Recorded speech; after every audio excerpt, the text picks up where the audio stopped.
What's going on, everybody? This is the Uncanny Omar, and with me today, I've got my buddy, the Dan without hi. fear.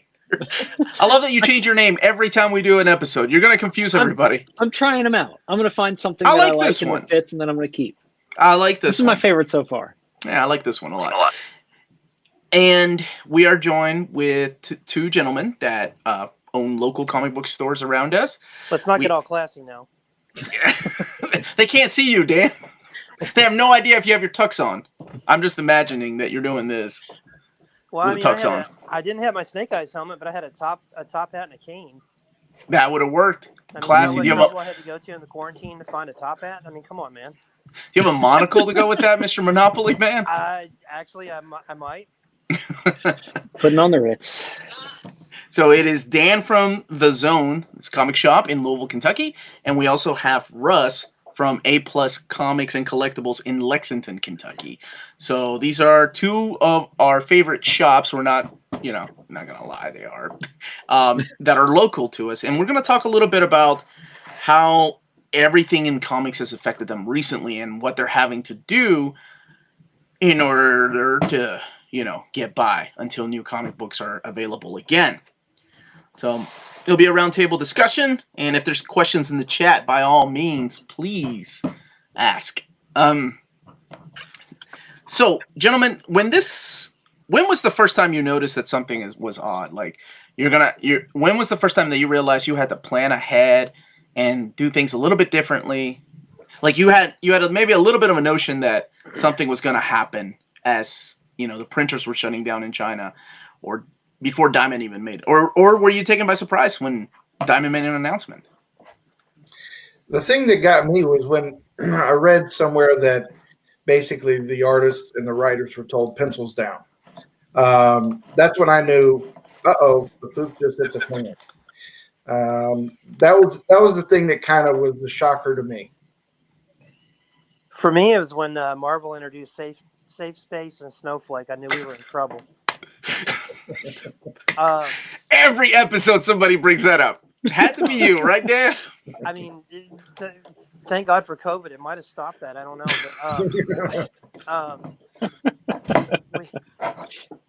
I'm in a similar boat with Russ. I started seeing the pencils down comments, like on Facebook or on Twitter.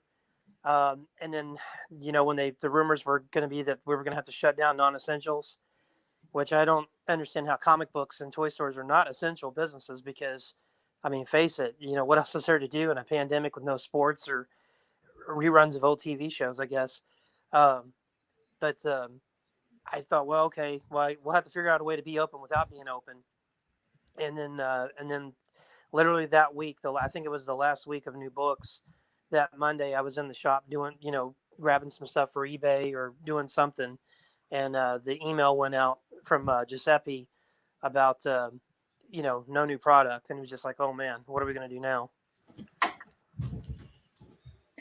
So that caught you by surprise. I mean, because frankly, from the outside, and as I've said, Omar's more plugged into comics than I am. You both know that I tend to come in and alight like a fairy on what I want to pick out that week.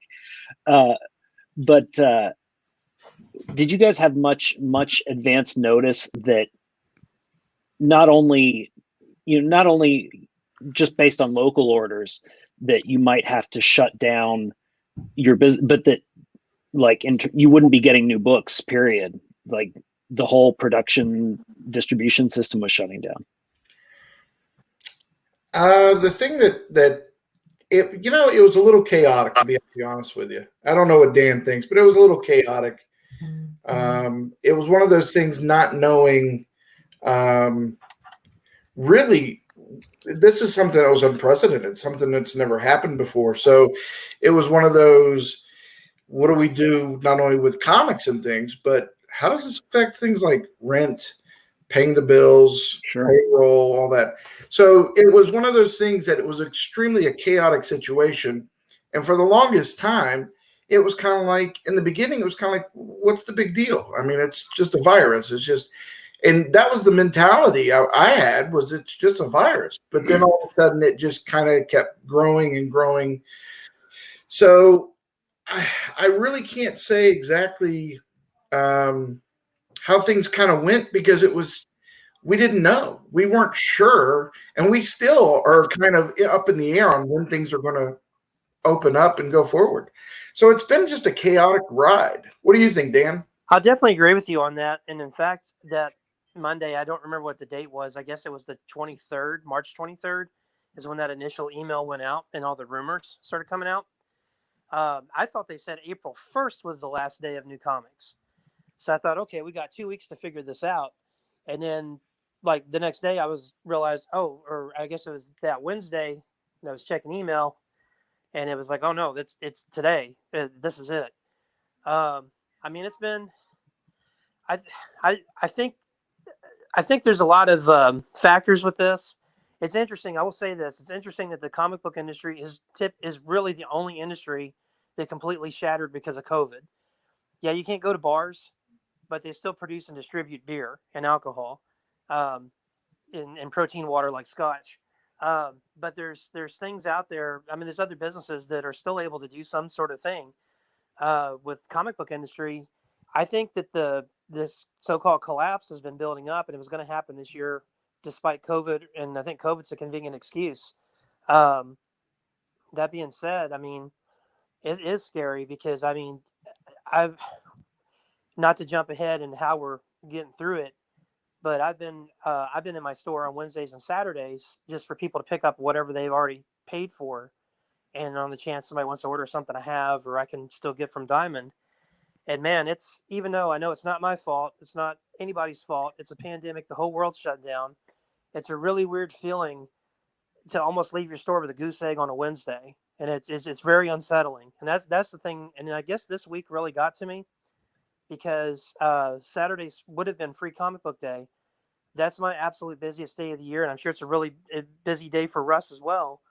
And I mean, that's a big dollar amount that I count on every year, and it's gone. I mean, It might be later in the summer. Hopefully they don't do it in the first weekend in September against Derby like we normally have to contend with. It would be our luck that they will, but it's just kind of unsettling because I'm not stressed out and having the anxiety and the excitedness of like, got to get pre-orders in, got to get everything rung up before the big day. I got to get everything set up, prep the store and set the books. And because we had a whole new way we were going to do it this year that was going to be really great for customers and for us and just easy to manage the process. And I don't really even remember what any of that was. Well, and I was in the same situation. We were building up not for Free Comic Book Day. We were building up for the Lexington Comic Con. Oh yeah. Yeah. You know, we were processing product and trying to get through a ton of stuff. So we were ready to roll for the Lexington Comic Con. And then all of a sudden everything's on hold. So, I hope, Dan, that your landlord was, worked with you a little bit. I was very blessed that my landlord did. So it did relieve a little bit of stress for me, but my attorney and I are in the process of dealing with that as we speak. It took 3 communications to finally get some type of response from them, and it wasn't the response that you would want. Right. So I don't want to get into too much of it because it might end up being a legal situation. Sure. But it's kind of I didn't cause the pandemic. I didn't cause shutdowns. Nobody did. It's kind of my wife and I had this issue with our daycare that we send our son to, that they were expecting full payment going forward. And it was like, well, our son's not going to be there for one. I can understand paying a portion because you got to keep, and this is before the shutdown. This was kind of like the same time. And it was like, we've never faced this before. And I know and I have my suspicions about COVID and all that sort of thing. And this isn't the forum for that. But, this is unprecedented. This would be like if, God forbid, a nuclear bomb went off in Arkansas. Obviously, it's going to affect the entire nation and the world at some point. I mean, people are going to freak out. And when there's been so much, wear a mask, don't wear a mask, you can catch it by breathing, you can not catch it, it's like the flu, it's not the flu, from everyone, because we don't know what it is. and it's so there's been all this miscommunication, and there's a lot of fear out there. So it's kind of a thing that none of us have ever faced before, and I think some landlords might have an expectation that sure we still need to pay for that fourth house. Well, I'm barely paying for my only house, so Yeah. So here, you mentioned something, and there's a couple questions in the chat.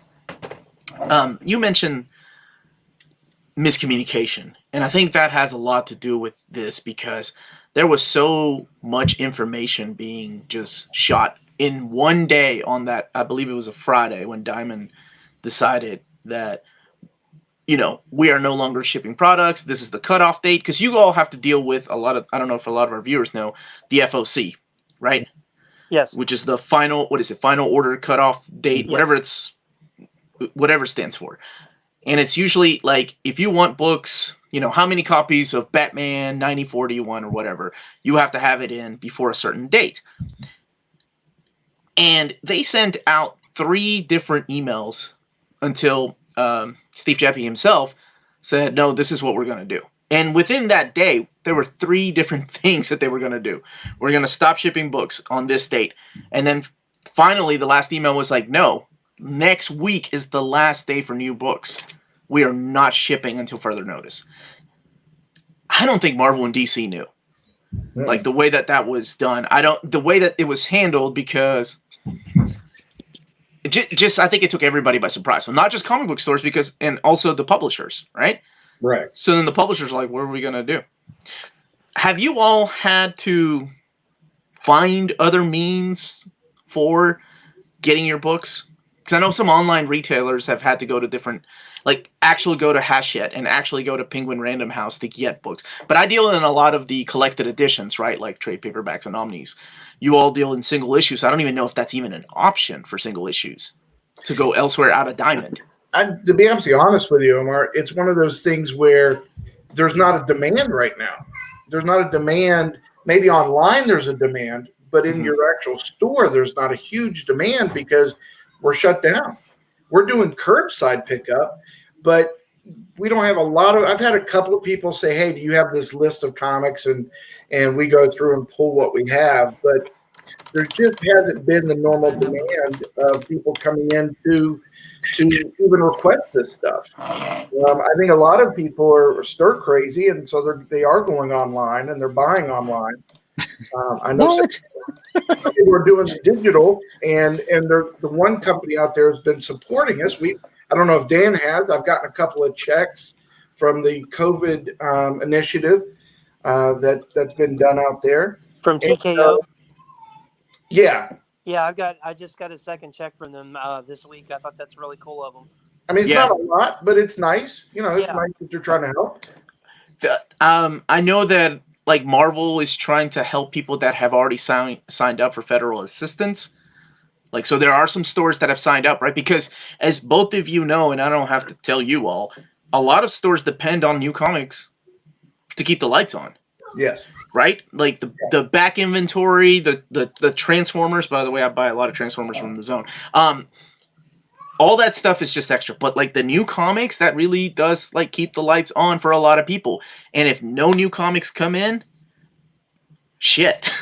What are we gonna do? I can tell you, it's kind of. I've tried to explain to people. It's kind of like if we're a restaurant, we can't cook, prepare, or sell food.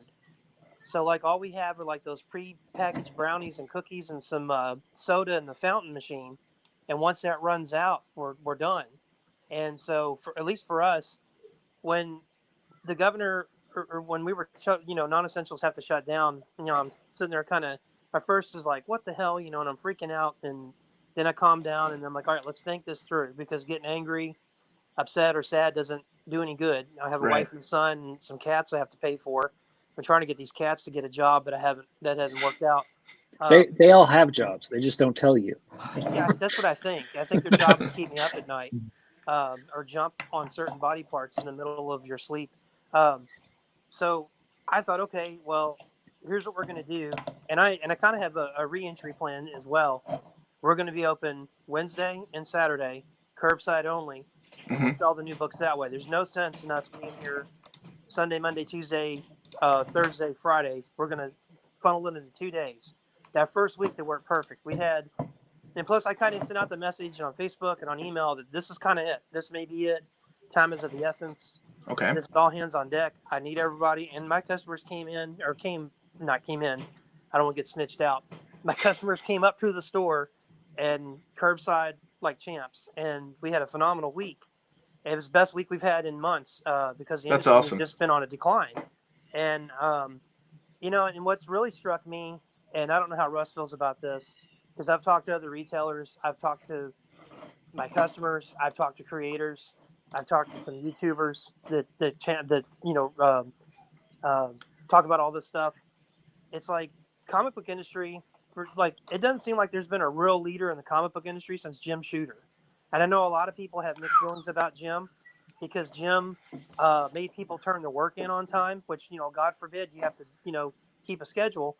And I would say Joe Quesada, up to a certain point, reinvigorated Marvel and, and got them going from bankruptcy era to, who was it that was running Marvel? Bob Harris.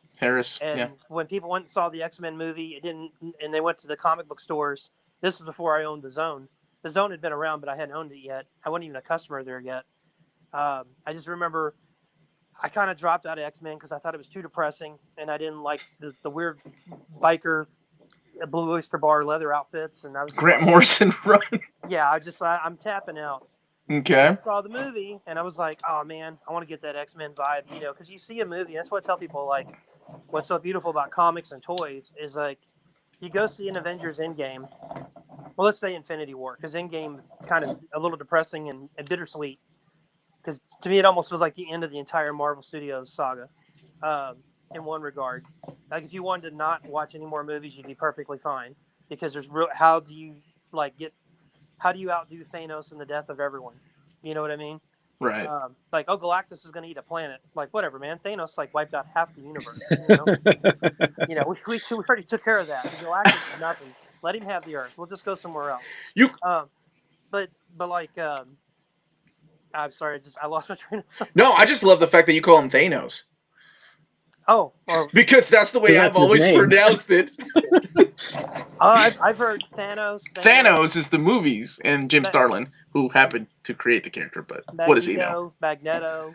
Right. Magnet guy. But I understand what you're saying as far as making decisions. And honestly, say what you will about DiDio,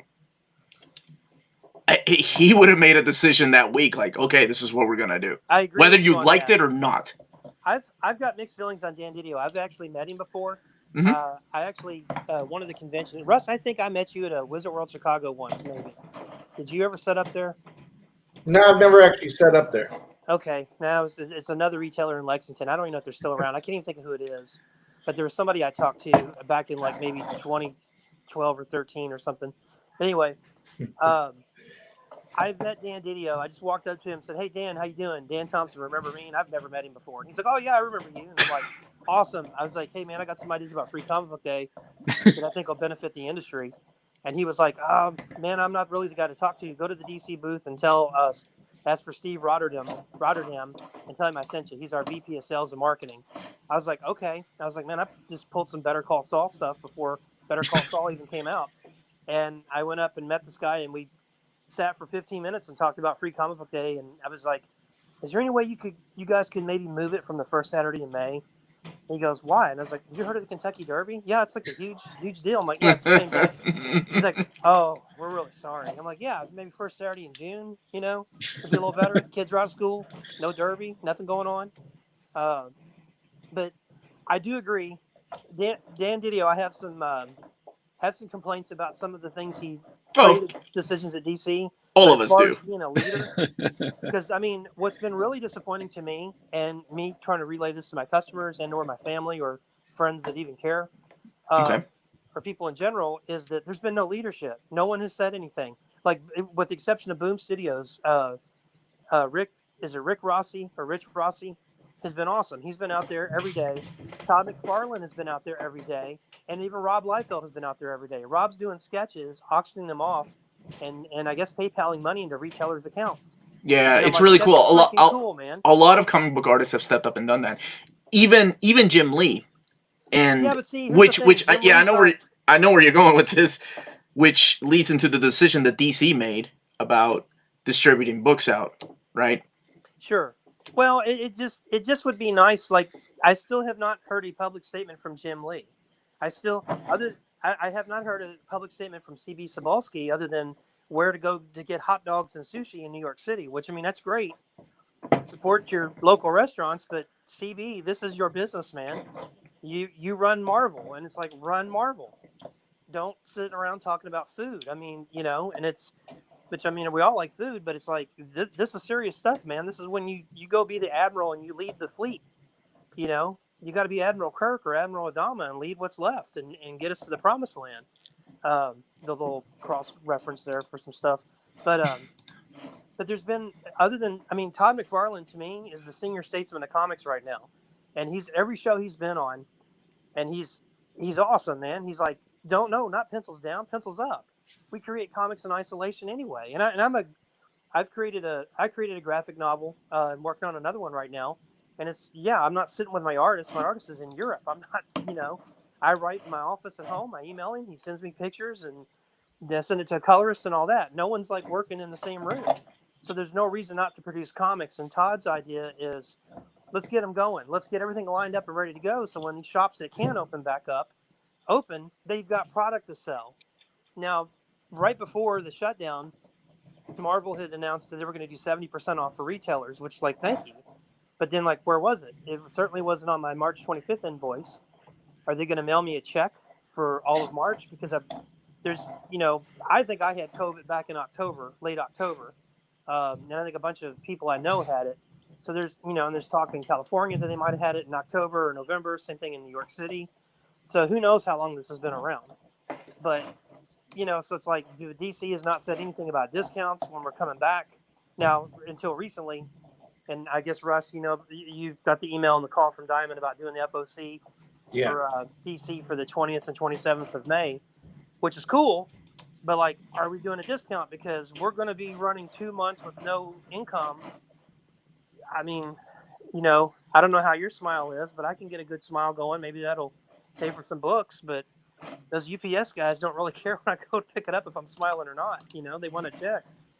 And but it just would be nice if, like, maybe weekly, somebody at Marvel or DC or somebody is like, hey, guys, we're with you. We understand that this is a tough time. Hang in there. We're working on product. We're going to put out our best foot forward, and we're going to get this thing going once it gets going. And it's going to be, rock and roll, So there's been lack of communication then within the different, not just the distribution center, but also the publishers, with a few exceptions. Absolutely. And right now, I think it would be, like you said, would be a good time for somebody to say everything's going to be okay. This is what we have planned. It's really difficult, I think, to make decisions, right? I get what you're saying. Like, there's been a lot of great ideas. I think Gail Simone started hey, right now people need something new. Why don't we do a Marvel versus DC and have it all out by the time comic book stores are open? And a lot of the creators were on board for that. But it's difficult because everything is so up in the air, right? Yeah, but at the same time with that, proposals like that, because Todd also said something about doing... Oh, yeah, he said he'd be doing a Spawn Spider-Man crossover, right? That would be cool. Of course. But it takes months and months and months for the logistics, the legalese of getting that done. And the fact that we can't even get a Jim Lee to come out and tell us what our discount's going to be when and if we get comics. How are they going to, like, coordinate with CB Sobalski eating hot dogs to, get Marvel DC? And honestly, I just want books to come out that are good, that people want to read, and I swear this, I mean, I've told people, because, I don't know how Russ feels about it, but I know that there's been declining sales with the comic book industry for 4 years now, going on 5. And it's just a lot of this stuff that's been thrown into comics. And to me, it's mostly the people that tend to agree with that stuff are the ones complaining about it, at least to me. And people just want to read comics. They don't want to read Captain Obama or Captain Trump. They just want to read Captain America. Yeah. I've told my customers, if I ever get to the point where I'm worried about who Batman and Captain America vote for, it's time to take me out back with a shotgun and be like, hey, look at those Dallas Cowboy flowers over there. Aren't they pretty? And then just do what you need to do and just give a good speech at my funeral. It was just time to go. When you say decline in sales in comics, you're talking about single issues or overall? Overall. Now they fudge some numbers because they're counting crowdfunding and graphic novel sales and scholastic sales. Mm-hmm. But just the content in comics has been, and a lot of it, I've talked about this in my shop, and I've talked about this on other shows. It's one of those things where they got into identity politics after the 2016 election, regardless of what side you were on, not getting into politics. To me, I don't care who you vote for. You come in my store, I don't qualify you who you voted for. I qualify hey, welcome to the zone. What can I do for you? Mm-hmm. And I want you to have a great experience, and I want to make money. And you could agree with me, you could disagree with me on political, social, religious stuff. I don't care. That's not the place for it. If you want to take me out to Starbucks and get a coffee and we can discuss stuff like logical human beings, cool. But even then, who really cares? Because what I have to say is not really going to change the way the world's going, one way or the other. But I can control my environment in my store, and I'm proud to say I've got all types of people that shop there and always have. And it's one of those things that we don't talk about certain things in there. We just talk about the escapism. And because I've had people ask me, how come you didn't get your book published with Image, or how come you didn't try to get it published with Marvel or something? Like, well, one, you can't get your book published with Marvel. They don't take, unless you have to know somebody to know somebody to know somebody. And it used to not be that way with Image, but it kind of is. But then there's some companies that they won't quite, and I'm kind of paraphrasing and exaggerating a little bit, but it's kind of like, well, hey, who did you vote for? Well, that's really a private matter, and it's nobody's business. And you could agree with them on their politics, but just the fact that you won't tell them, that automatically tells them what they need to know. Like I've seen comic book professionals call bisexual black men white Nazis because they dare criticize their work and their behavior. And I'm like, this is crazy. I mean, no other business. I think, well, honestly, I think that's something I do is I don't do social media for that reason. Social media is the death of society. I don't care what these create. But I've always been like that. Whether it's a director, whether it's an actor, I don't really care what their personal beliefs are because it doesn't affect me and the way that I feel about their performance. Sure, right? But I get it. Not everybody's like that. What Russ, do you agree with Dan about the decline in sales in comics? What do you think? Yeah, I mean, I totally, and my thing is that it's difficult because the store being closed for 2 months, and Dan ordered 1,000 copies of the AOC comic book. It's going to be hard to sell that, So, but it's one of those things that, there has been a decline, and the decline has come because we have seen such a progression of price also that absolutely. $7.99, $9.99 comic books, it makes it kind of tough for some people. The average customer's only got $20, $30 in his pocket. So before they were buying, 10 comics at $2.99. Now they have to really pick and choose what they want.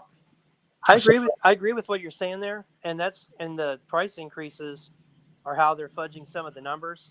Like they're selling less units, but the price per unit is more money. But at the same time, and it's not all like identity politics. That's a portion of it, but a lot of it's just mismanagement of the industry. And I will name a name, Axel Alonso. When he first took over as editor-in-chief of Marvel, he's a great group editor. Like some people are great basketball players, but they're terrible GMs.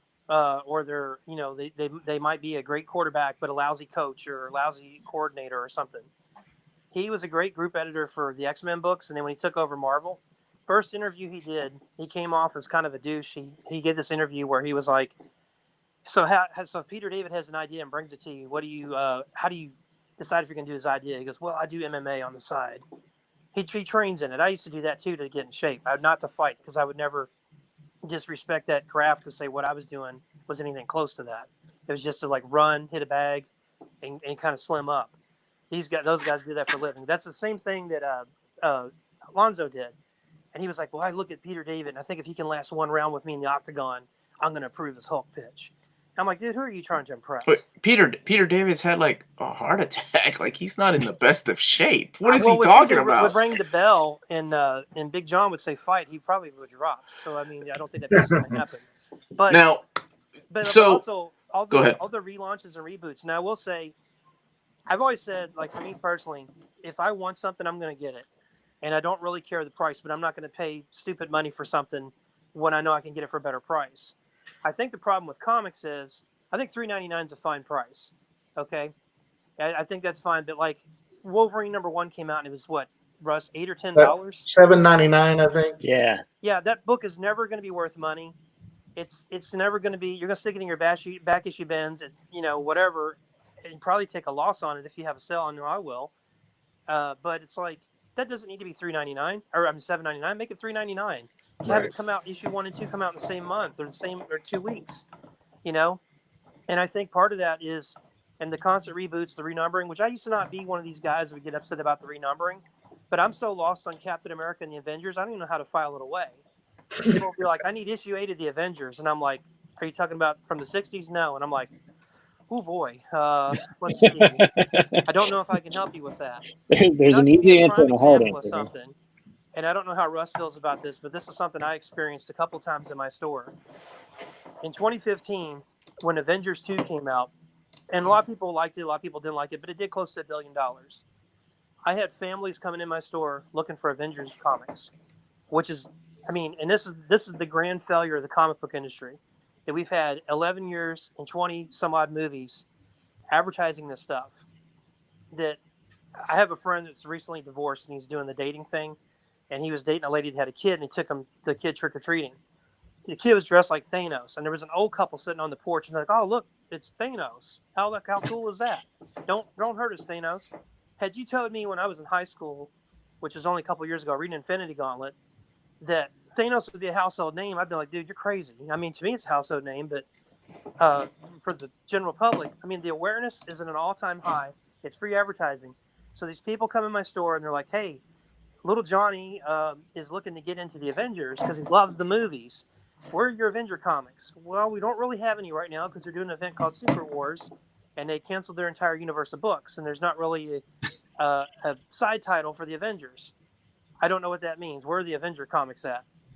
Well, they're not making any right now. I've got some of the older ones. I've got the graphic novels. I've got some of the classic stories. We want the new stuff. Well, they're not making it. Well, you're just an idiot and don't know what you're doing. So then they leave and go to another shop that's probably like, we don't even know what the Avengers are. We're too busy doing whatever. Okay, Johnny, well, we're just not doing comics. So you just lost an entire generation of readers. In Marketing 101, have a consistent brand and message all the way across.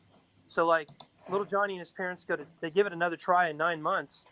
They go to Target, they go to Walgreens, they go to Walmart, they go to Meijer, they go to wherever, and they see the Avengers are the Avengers from the movies. They come into the comic shops, and it's totally different people, and it's confusing. And they've always switched out characters, and no one's against diversity at all. I'm certainly not. There's a really good YouTube channel called Near Mint Condition. The guy on it does reading orders. That might help out some people. Russ, let's shift the focus a little bit on what you guys have had to do recently. You mentioned curbside. Russ, you've had to do curbside? Are you open normally? Well, here's what's actually happened. There was something called the PPP, which was a payroll protective program for your employees. So you didn't fire your employees. We were really excited about that. Okay. So we had our employees working, and we were doing curbside every single day from like 11 to 4, and we were getting a lot of stuff done at the store. And then we filed for that the day after it was told we were approved to, go. And we went to the bank. We did it. This was a government held thing. So, okay. So we were working in the store, and we were doing the curbside. Well, then 2 weeks ago, we received an email on that Saturday. We were informed they ran out of money. And so we had to let go of our employee. And that was tough. It was, tough to do. But what we do now is I literally have, if somebody calls the store, it's forwarded to my cell phone right here. Yeah. And I take care of the customer over the phone, and they say, I'm looking for this. And I say, hey, what time do you want to meet me? And I'll go down there and meet them for a $4 item or a $100 item. I'm only 5 minutes away from my store, so it's a blessing for me. Yeah. But it's one of those things that I have to try to maintain the customer service the best I can. But there's been such a drop off in people even coming to the store because when they said stay at home, people were scared to death, so they stayed at home. That was the command, the order. Yeah. And I don't have a problem with that at all. I think safety is important. So it's one of those things. We've shifted to the point now we are getting through tons of product. We didn't have an online apluscomics.com store. We had a site. We weren't going to do a store. Guess what we have now? We have a store. So we do board games and comics. And to be honest, since this has happened, I've sold more board games than I have. Yeah, I bet. Because people are trying to find something to do. So but it's so time consuming to put this stuff on a web store. And so people are like, well, when are you going to put comics? When do you put trade papers? It's like, I have to open every one of them, find a picture, put a description. So I'm sorry, Russ, so is it just you then at the store? Well, I have my partner that I put on, a couple of years ago, but we're not there 40 hours. We're there 15 to 20 hours. So you're there when people call and say, hey, I'd like to have this book. Do you have it in stock? You check I meet them down there. Okay. I go down there. Like I said, I run down there, see if I've got it. If I do, I give them a courtesy call. If they can come in right now, I wait around. If not, I schedule a time and I'll come back and meet them. I mean, I've met customers in the morning or at 8:30 at night because bottom line is it's still, if you have one customer or 1,000, it still comes down to the service. So I try to provide that service and make sure that I let my customer know, hey, I appreciate the support that you're giving us. And so, because we have a lot of great customers that are concerned about the store, we're going to be okay. The biggest question for us is going to be, what's business going to be like when this is over? Right. I think that is a good question, because I think a lot of fears are from restaurants or anybody that owns these small businesses are, when we reopen, how many people are we going to lose because they're afraid to come out of their house? Exactly. How many people are going to be just online shopping? Because I hate to even bring up the O word, not Omar, but online shopping. But I mean, it's something that both of you, I'm sure, have thought about. Like, oh, crap, I don't have any new stock. Amazon can deliver in 2 days, right? Well, I guess maybe if you put toilet paper in your order or whatever. Right. How am I going to compete with that, especially with the discount prices that they give? Right. And you have to, you're right, you're absolutely right. You have to shift the focus over to your loyal customers, and that's what it comes down to. But how long does that sustain? Dan, are you open not 24/7, I'm sorry, 6 days, 5 days a week? Oh goodness, that gets me in trouble at home. 6 days a week. How are you doing this? I'm kind of like Russ. When we first found out about the closure, like I said earlier, that we were going to do the curbside. I said, let's not be here every day of the week. Let's do Wednesday and Saturday. Let's funnel it all into 2 days.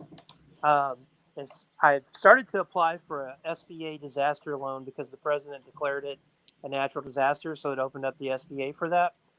I didn't proceed with that until like a week later because they passed the PPP. I signed up for it. I was probably like the second or third customer at PNC Bank to do it. I was working on it through Easter. I'm blessed and lucky because I was able to go through. Unfortunately, I am the only employee. Well, I'm the main employee. Sorry, Okay. My son's hollering from upstairs. No, that's okay. I'm the main employee, and I had a couple of part-timers. One of them I brought on full-time, and I was doing cash for him. And then we'll see how March worked out, and then I was going to bring him onto payroll. Well, obviously in March we had to shut down, and PPP only covered from this point to that point on who was on payroll, so you couldn't add a new employee. So he was cool. He was like, I'm going to get a job at Target helping out, and then we'll review it when we can open back up. So I'm doing curbside on Wednesdays and Saturdays, 11 to 4.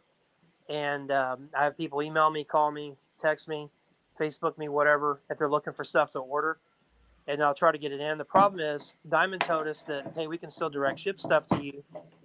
I had to go, well, my rep got furloughed from Diamond, and I had somebody else I was dealing with, so I had to go over her head and get a guy that I know that's kind of a higher up to get damage. That's Maddie, our co-host. She wanted to say hello to you, Russ. I had to pull some strings to get damage and shortage replacements from March 18th and March 25th. and a couple of reorders I did to get them direct shipped. So I've got another direct shipment coming. Fortunately, I'm still able to get toys because I'm getting toys from other vendors. And then I have an aggressive eBay store. And right before the pandemic happened, I usually do this like in the winter months. I'm going to dedicate X amount of hours at home.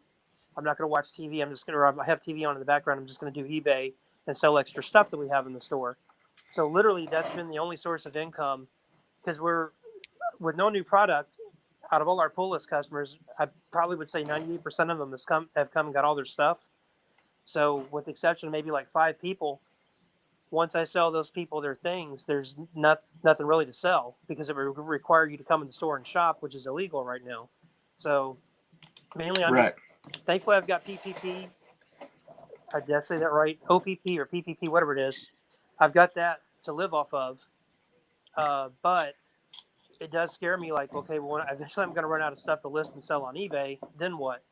It's not like you go, hey, you want to sell me this toy collection, because I have to meet with you and look at it, and you really can't interact with people in that way. Right. So here's a really good question that we haven't even covered. This is your main jobs, right? That you don't do anything else, right? Both you and Russ. I had a part-time job dancing at the local club, but that goes up too. So. I knew I recognized you. Wait a minute. Man, I was about to say the same thing, and I ended up owing money, so I had to quit doing that and just focus on the comics. This has been my primary business for 20 years, and it's one of those things we've been blessed to.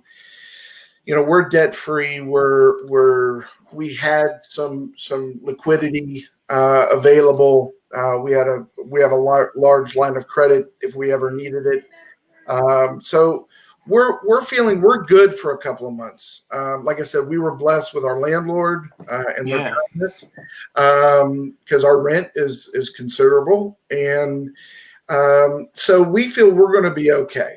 We feel we're going to be okay. But yeah. When the one thing I did do, and I don't know if Dan did this, but since you're the only employee, Dan, did you file for unemployment? I did. The moment I fired my employee, I fired myself. See, I'm not sure if you can do that and get the PPP at the same time. Now, I did apply for the SBA disaster loan, because they had the thing where you get like a $10,000 forgivable grant. You can file for unemployment, because they're waiving a lot of the criteria, because this is something that was created out of control. Normally, if you're a sole proprietor or something like that, you traditionally cannot. But right now, they're allowing it to happen, and I'd highly recommend you do it, because. Well, I may have to have a review with myself, and I don't think I'm going to like the outcome, so I might get fired.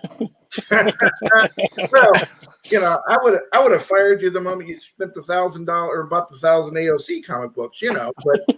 But you're a good guy, though. So please let people know that's a joke.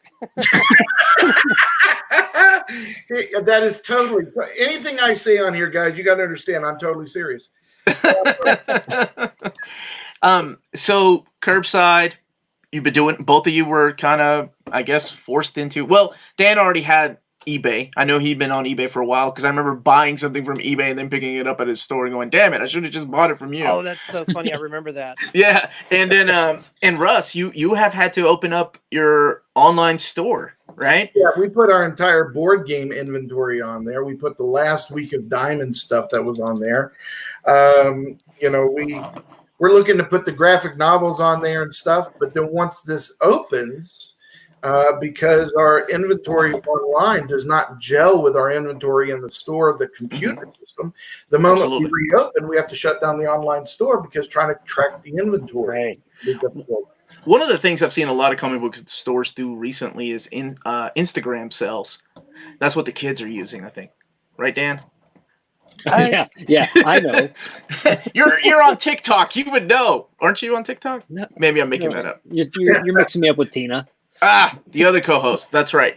But, that's what they've had to resort to. And that's doing really well for a lot of stores. Of course, a lot of these stores have these high-end CGC books, and you're only going to have so much, because you aren't, like both of you said, you're not allowed to go into comic book stores, so you can't buy people's collections like you used to. Mm-hmm. Right? So the problem is eventually you'll run out of inventory and stock. So let's talk about the recent announcement, both from Diamond. that they are going to go back. Like, I think we heard it last week that they were going to do. We hope to go back to delivering stuff by middle of May, end of May. And I think we finally got a date this week, which is May 20th. Yeah. Has there been, I know there's been communication because I've been told, but have they reached out to both of you and said, hey, this is the new cutoff date for books? Have they told you all what they're going to do with the books that were supposed to come in April? What's any of that? I'll let Russ, you can go first, and then we'll I ask Dan. actually spoke to a young lady by the name of Kim. She was fantastic from Diamond. Shout out to Kim. Because there was one of those things where I was getting rumblings from other people that could Diamond survive this? Could Alliance, which is part of Diamond, survive this stuff? Right. And she informed me that everything is fine. Because there was the chaos came when Diamond or DC did the whole, hey, we're going to distribute and all your orders are canceled. And that's what we were told. So we needed to get clarification for all. Where did that communication come from, though? Diamond, from DC, or DC, right? Said, and Diamond had no idea about that. Diamond said, hey, they're not canceled. So it was like, what the heck is going on here? So it was one of those things where we didn't know which way to go. And I finally just had to get a hold of somebody. What was so frustrating, and I don't know if Dan was able to get through to anybody, we kept getting these messages from DC, and you have a DC rep now and all this, and they had phone numbers. We call the phone number, and the person that I was connected to said, they're not set up to take calls. And I'm like, you're telling me I have to order books through this company, and then you don't even give me a contact person I can actually talk to.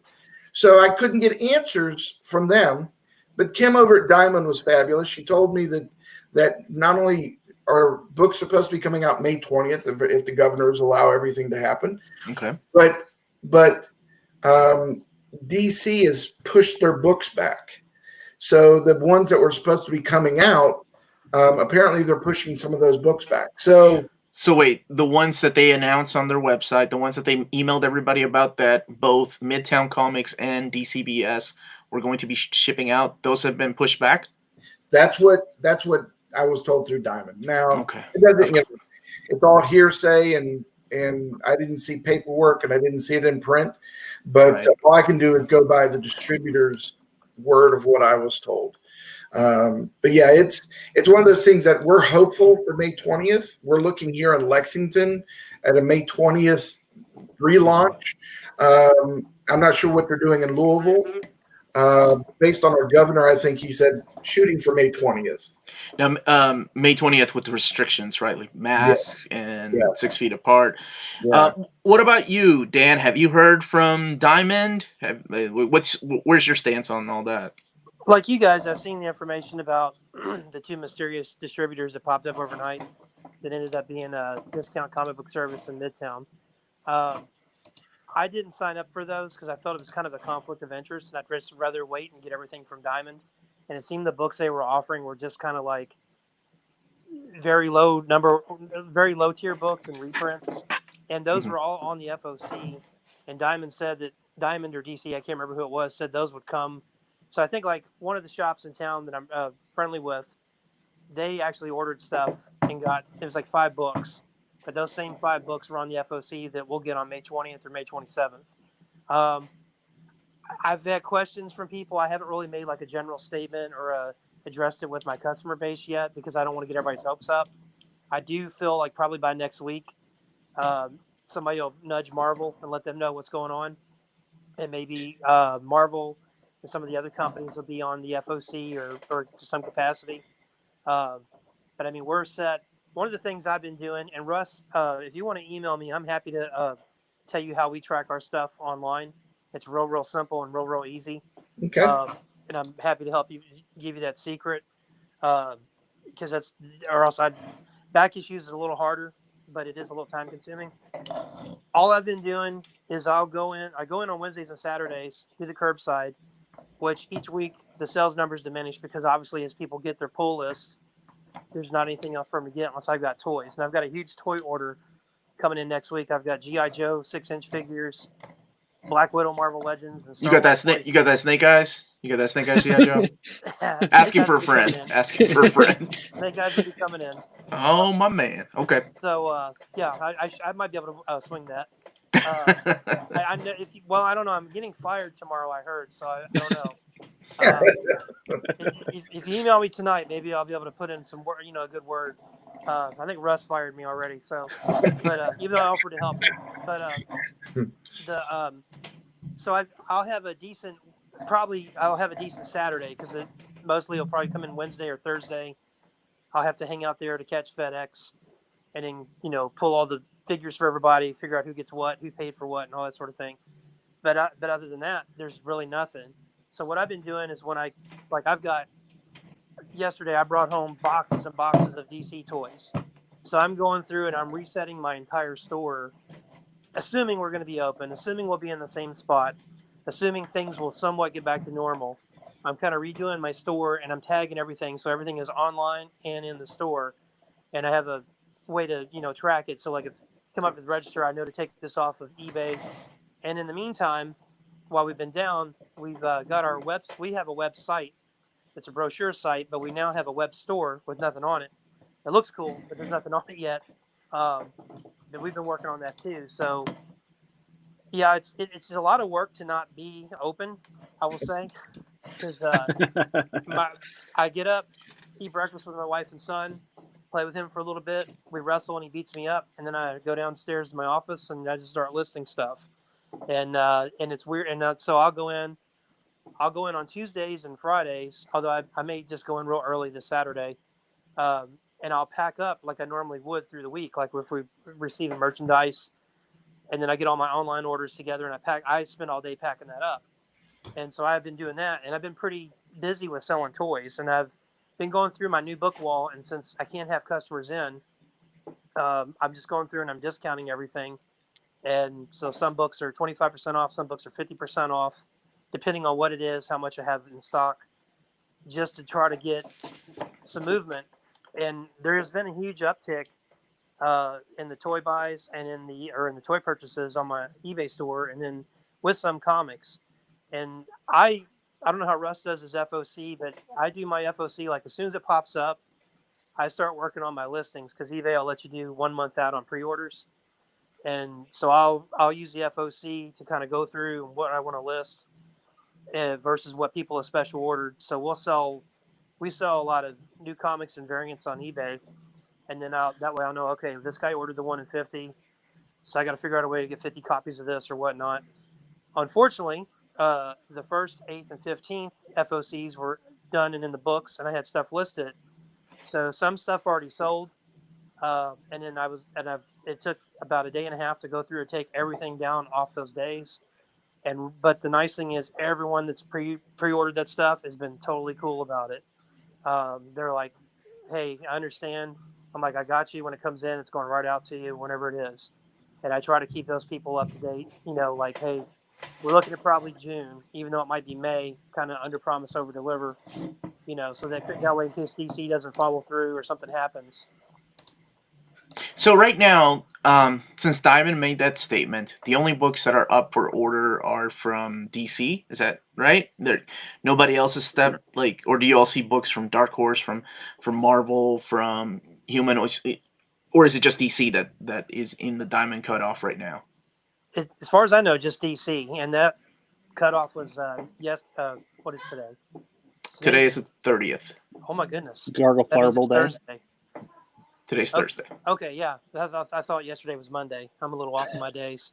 Yeah, the cutoff was for Monday on the FOC stuff for DC. Okay, so no word from any other publisher yet. Right? No, but I would assume within a week to week and a half, there's going to be some movement on that.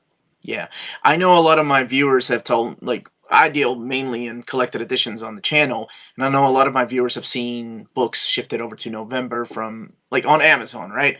But I think a lot of the time they just use those dates as placeholders, because I know for a fact, the Silver Surfer Omnibus reprint that happens to be at Diamond, so I seriously doubt they're going to hold those books there until November. So no, that's just usually a safe bet. They'll. Sometimes if there's something that's kind of in question, like it's habitually late, or if it's like a toy, an import toy, they'll put due date is Wednesday, December 29th, 2020, and it's April. or getting ready to turn May. So it could be it comes in July, but they throw out that the last date of the year just to be on the safe side. But yeah, something like that. I would imagine they would keep the schedule on once they're up and running. Okay. So, Russ, what are your thoughts on, reopening up? Like, if it is May 20th, May 20th will be the first time you get books back in the store. Because the difficult part for both of you is going to be, well, shit, how much stock do I order? Right? Is it business as usual, or is it, do I cut, my orders in half, a third? Like, how is that affecting you? Like, how are you planning ahead for this? Well, we're so diversified with comics, toys, trade paperbacks, board games. We're so diversified that we can cut our orders back to where we know we're going to make sales based on folders, and then a few for the shelf. But then, a great example is today. There's Magic's coming out. It's supposed to be out already. It's coming out in mid-May. We ordered 108 of those. Initially, we dropped it down to 72 because we're not going to be at May 15th. We're not going to be able to have an event. So it's one of those things when it comes to comics and stuff, we'll order our normal quantities. Because if people aren't coming today, people are going to show up at some point, I hope. And but trying to cut back on maybe statues or toys or things like that, things that are big dollar items that you just don't know, because statues are a slow mover. So it's really about picking and choosing what categories you want to focus on. Dan, what about you? Are you having to think ahead, like how many orders of a book like that you normally get? The last initial order we turned in before everything, or while everything was going on, I want to say it was March for June or April for June, or maybe it was March. I forget, because we ordered 2 months in advance.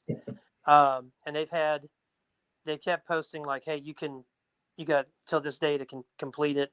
I got mine done when it was, normally I get it done. So I'm basing everything off that order, and I still have the inventory sheet where we did all the counts, and it's only changed by 1 week because I don't include the week I do the order. I set that up as week 1 for the next inventory. So I just kind of basically went through, because they canceled out all your orders. They still show on the side what you ordered previously. And I just kind of went through, and with the exception of maybe 1 or 2 books, I left everything the same, or I upped it by 1 or 2 or by 5, because our eBay store is picking up. And, you're still going to have a lot of stores like, say, New York City, California, New Jersey. They're going to be shut down because of the restrictions. And, some of those customers are going to be looking online to buy stuff. And so I'm trying to keep that in mind too. I got to take care of my pull list customers first. Obviously, we're really probably not going to have walk-in traffic. So my walk-in traffic is kind of the eBay customer. Fortunately for us, I set up a new pull list system about a year or 2 ago, to where we have gold, silver, and bronze. If you're silver level, you get a discount, and we ring up your stuff as it comes in. If you have like a huge toy order, unless you told me previously, I don't ring that up, but I'll call you and say, hey, Dan, I rang up your Transformer books, but you had your 10 Scorponauts you ordered from me came in. Do you want me to ring those up too? That's what you wanted, right? It was 10 of those guys, right? Maybe on, knock that down one or two. Brother out. It was 10 Unicrons. Unicrons is what we wanted. We didn't want Scorponok. You'll get them in 3 years, though. Oh, yeah, and we pay $500 now. So, Dan, do you have any questions for these two gentlemen? And then I'll take a couple questions from the chat.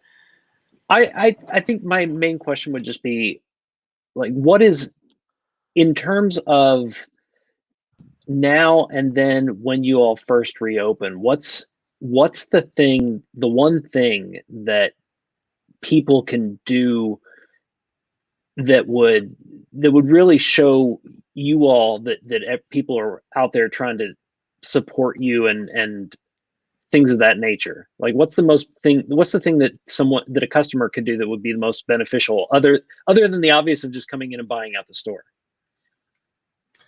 We've had several customers who have done posts, made purchases, done posts. made videos. I had one customer who was actually doing giveaways out of product. He would order the product from me, buy the product, then he was doing a giveaway just to promote the store. I mean, that was things like that were things that people have done. But most of the time, it's the individual person coming in, buying stuff or buying online. I've had customers say, "Hey, don't worry about my discounts. Don't worry about it." I've had customers say, "Here, I'm paying cash and just take.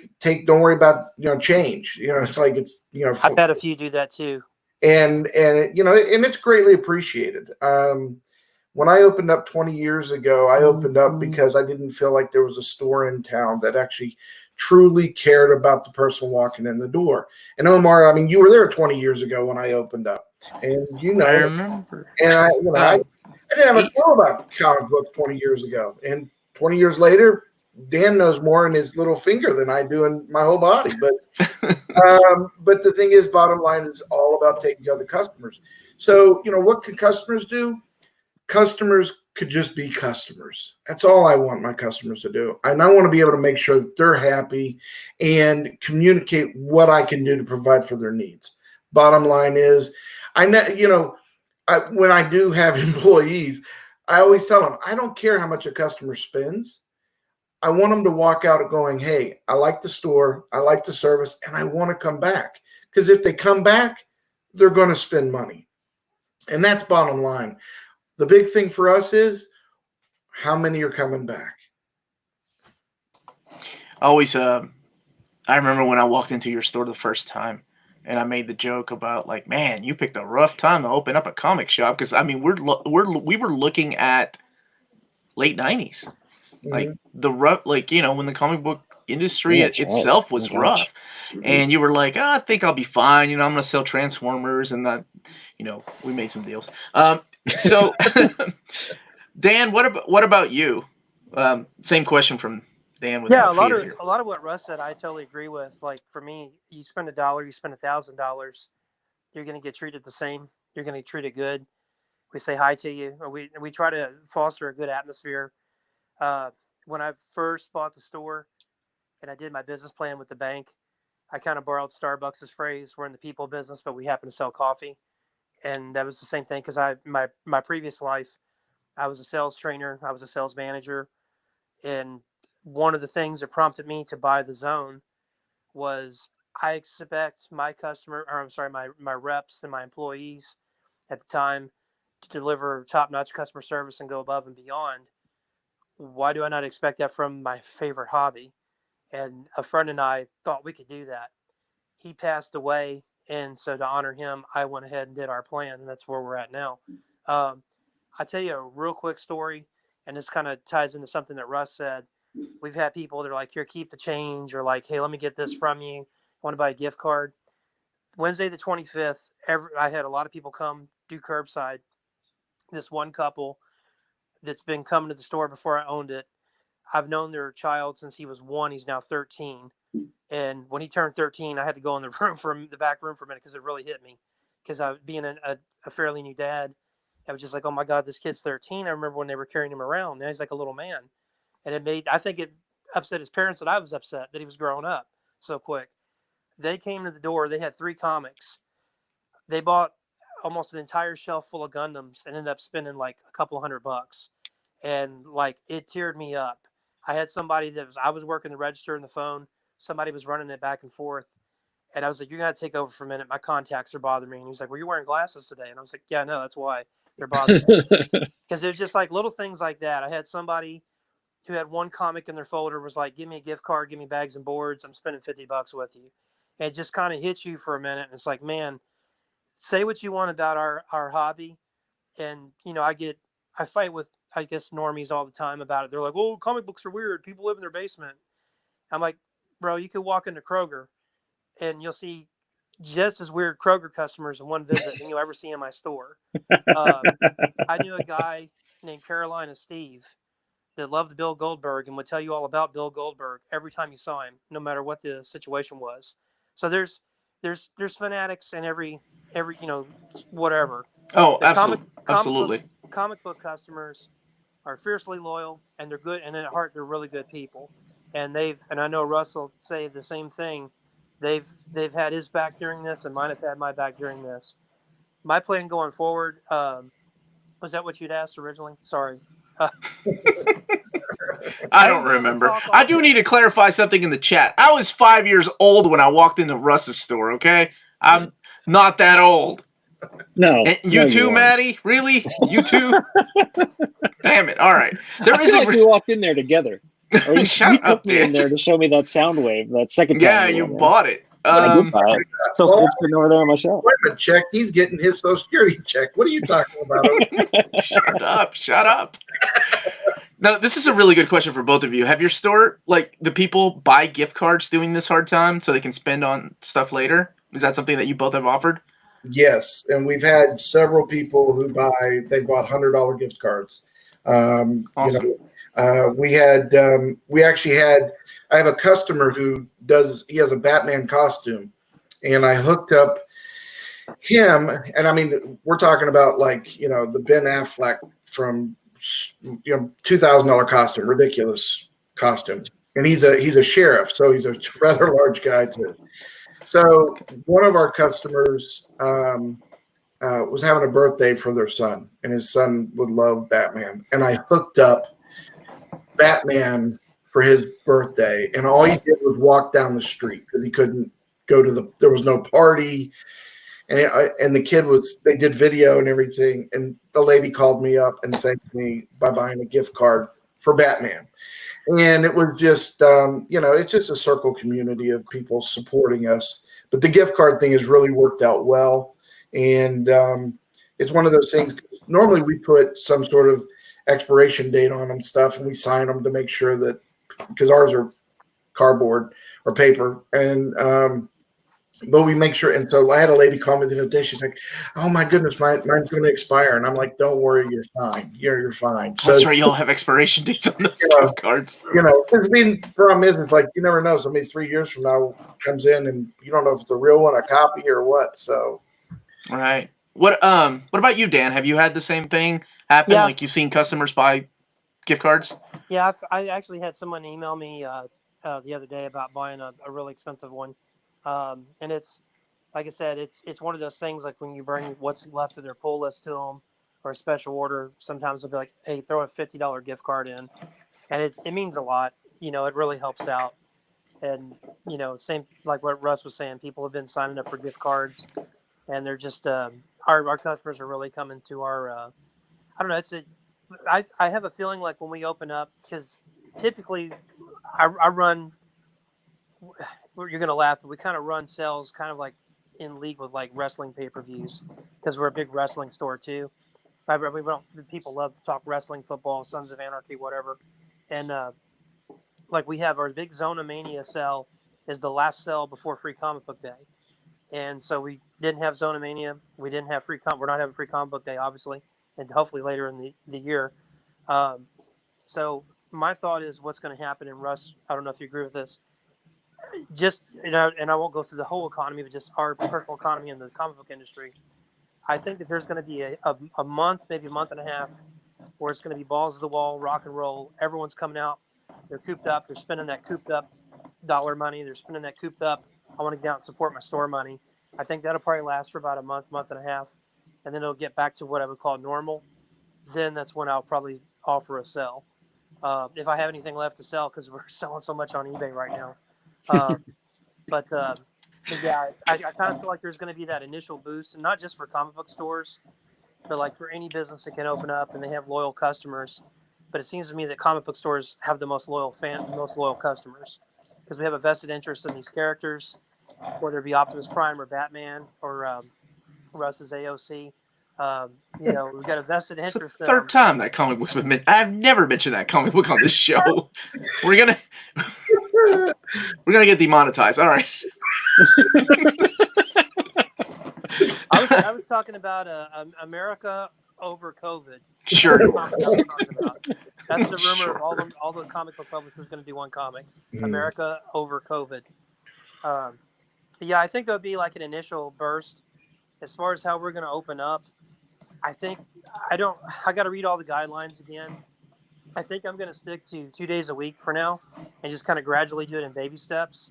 So we'll do Wednesday, Saturday curbside, limited entry if we're allowed to do limited entry. Then maybe in 2 weeks we'll do Wednesday, Friday, Saturday, and kind of rebuild those days. Um, and eventually get back on a normal schedule within a month or so if everything holds up and everybody's health and all that.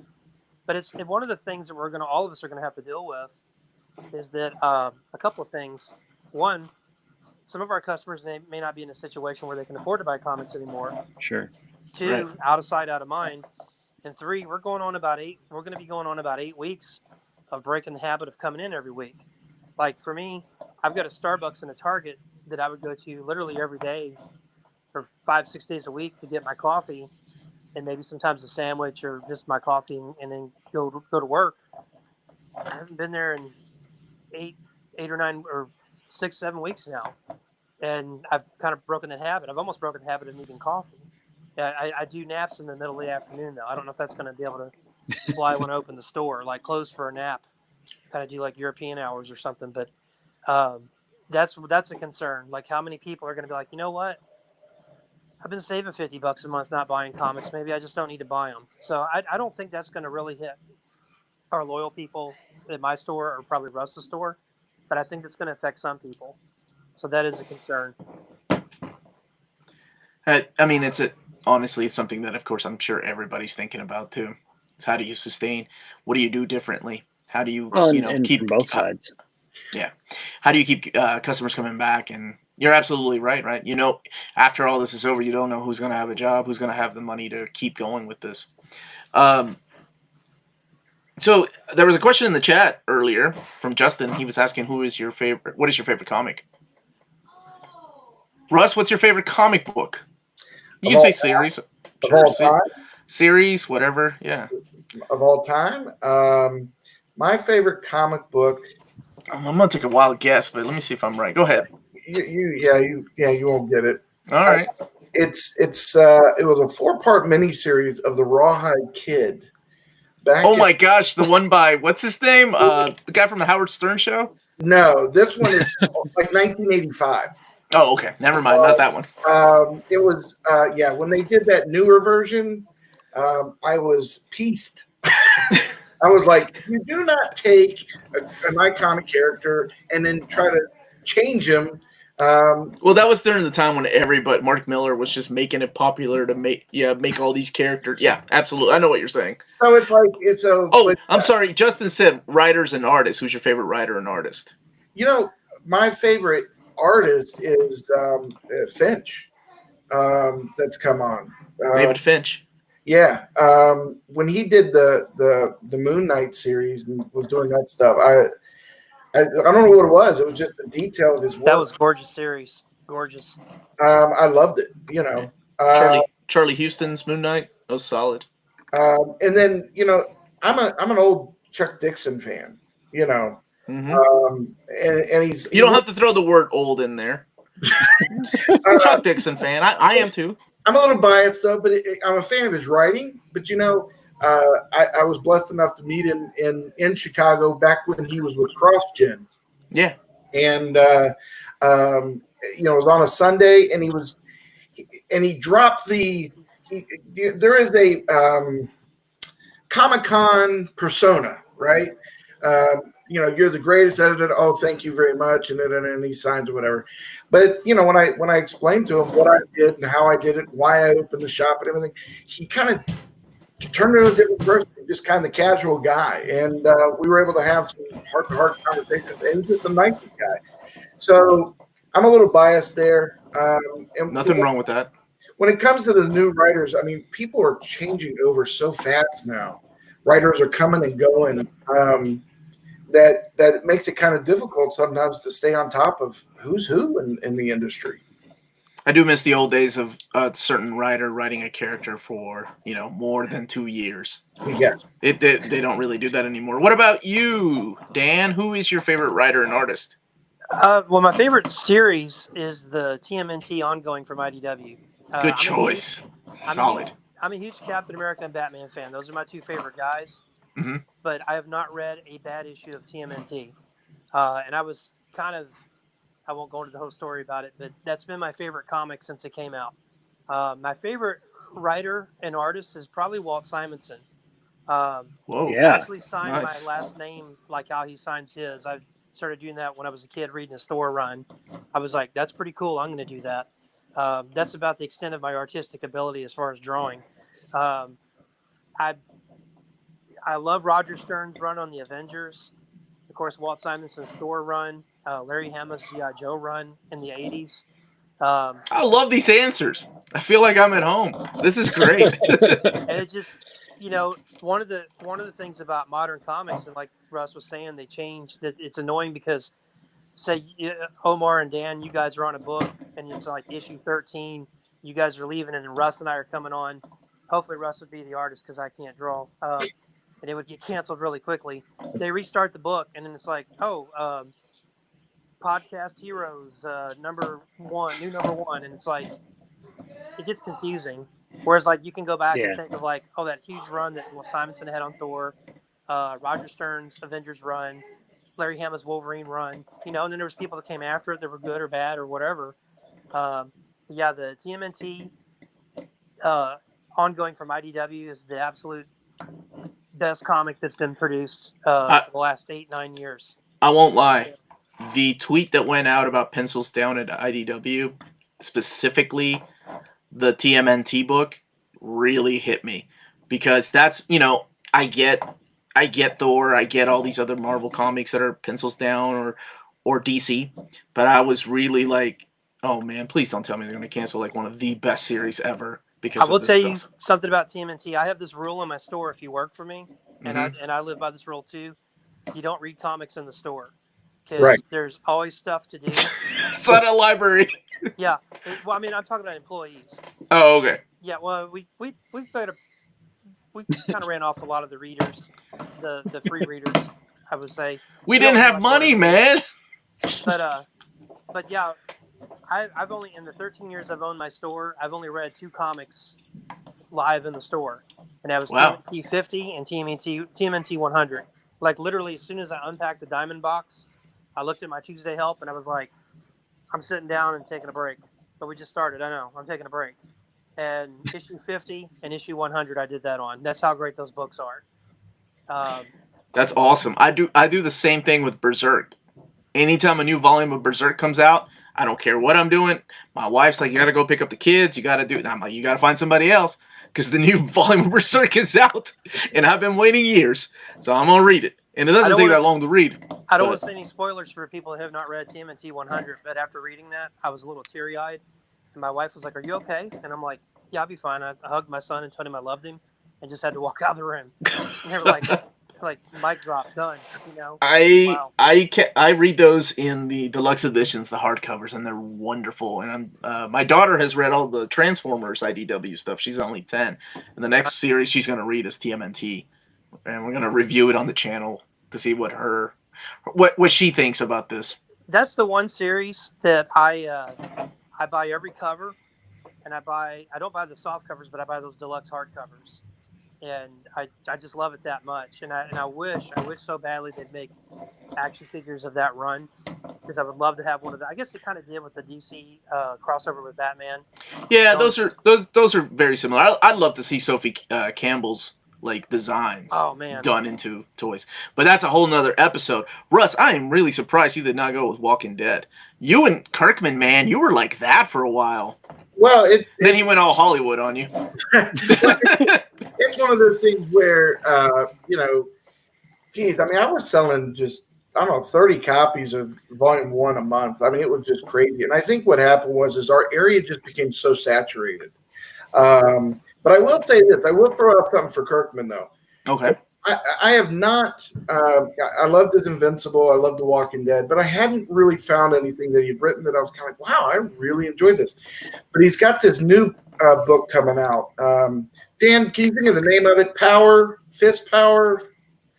Oh, I've only seen glimpses of it. I kind of know what you're talking about. We got a preview copy, and it's coming out in trade form for $9.99. Oh, okay. Great. I enjoyed the hell out of the book. and love the artwork, love the story, and it kind of and it has nothing to do with zombie. So the thing is what I really liked about it though was I felt like I could communicate. I felt like I could connect with the character, and I hadn't gotten that from a Kirkman book in a while, and so I was pretty excited about this. Awesome. I felt like I connected with the Negan character. Well, I mean, if the world's gonna go to shit, you might as well go the Negan route, right?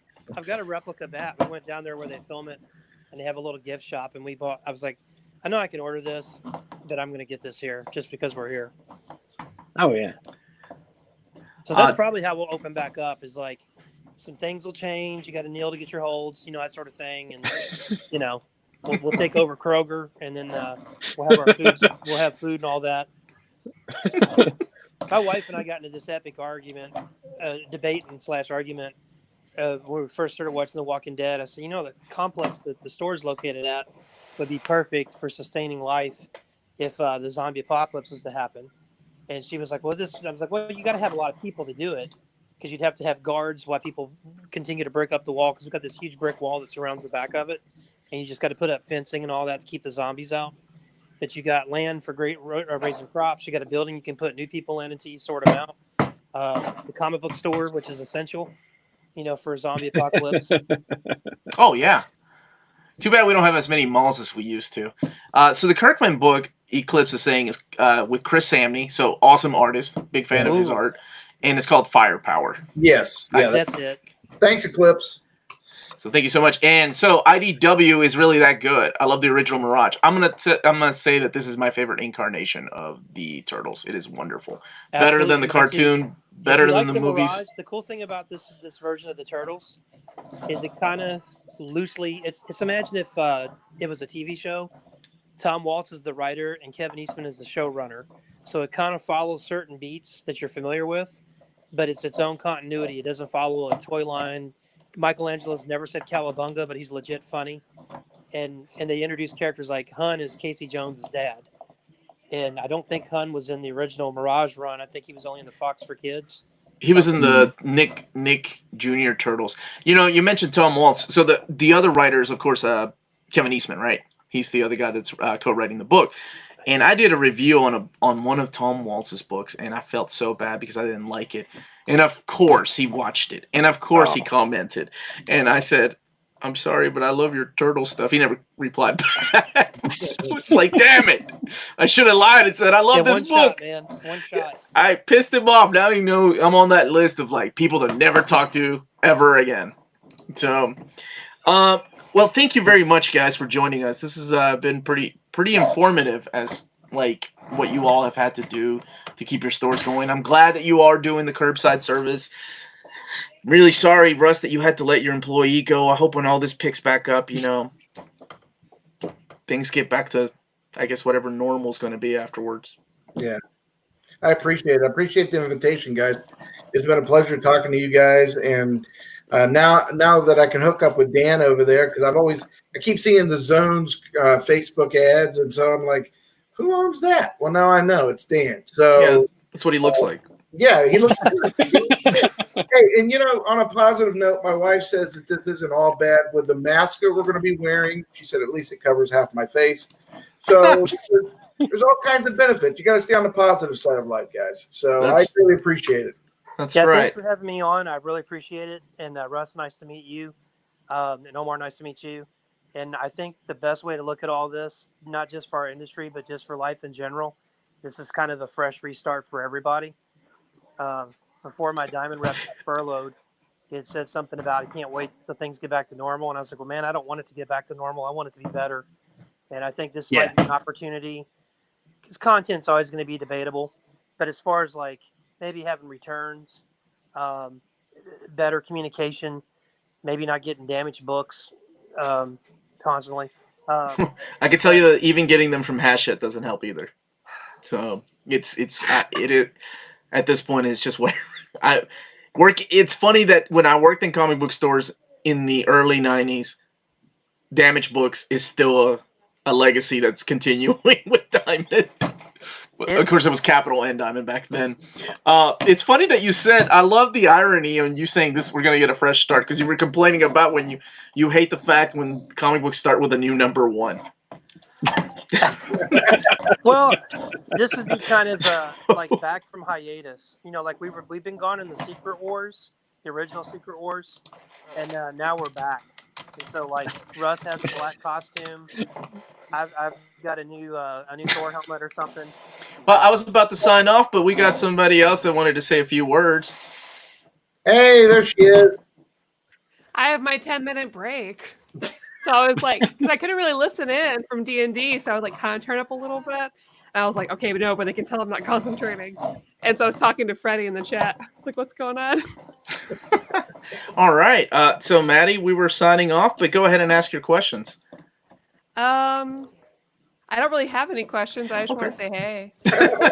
I'm just really bummed because this is a conversation that I in every video I've done since quarantine started, like my main focus has been like, okay, let's talk about how we can support local comic book stores, like, and the industry, like what we as consumers can do. That's my main thing. I was like, oh man, I really want to be part of this conversation. So like, oh well, that sucks. But I just want to say hey. Well, real quick, and this is probably sexist, misogynist, and socially incorrect, but I thought I looked bad with the two guys here. Now I look terrible, and I'm like, holy Chris. Right. Guys, I did my engagement photo shoot in Russ's shop. Yeah, and you know what? And my partner's like, don't go over there, don't go over there. And I was trying to get in the pictures. What are you talking about? I missed that though. Like, you were talking, I caught a little bit of the audio earlier, but I'm really thankful for your shop because it's my favorite in town, and it's the ambiance of it and the community of it, and like knowing that I have a store to go into that, like, because we talk a lot when I'm there, and like it's just very comfortable. It's like a home, it's another home to like go to. I was so bummed when all this happened, obviously. So like, I'm glad that you were able to make it to the show. Well, you know what? If you feel that way, I'm going to be at the shop all day Saturday. You're not allowed in. Wink, wink. Damn it, Russ. You had one job. Well, guys, thank you. Great seeing everybody. Thank you so much for coming on. I look forward to seeing you all in person again soon. Dan, I'll see you when I start commuting back to Louisville again. And yeah, man. Russ, hopefully I'll see you once everything opens back up. I appreciate it, sir. Thanks for having me on. Yeah. Great talking to you guys, and everybody be safe. Be Yeah, safe. you all as well. Thank And you. we'll do this again in a couple of months when things get normal, and we'll catch up and see what you guys are doing. We'll have Maddie on the show. Make sure she doesn't schedule Dungeons and Dragons on the same night. Yeah. So we'll have we'll ask you all some questions. So If you ever want to talk Turtles, I'll be more than welcome, or more than happy to talk about Turtles, the TMNT book with you. okay, we can do that as long as Tom isn't watching. All right. This might bring him back to you. You never know. So everybody, thank you for joining us. Have a great Thank night. you. Stay healthy and safe out there, everybody.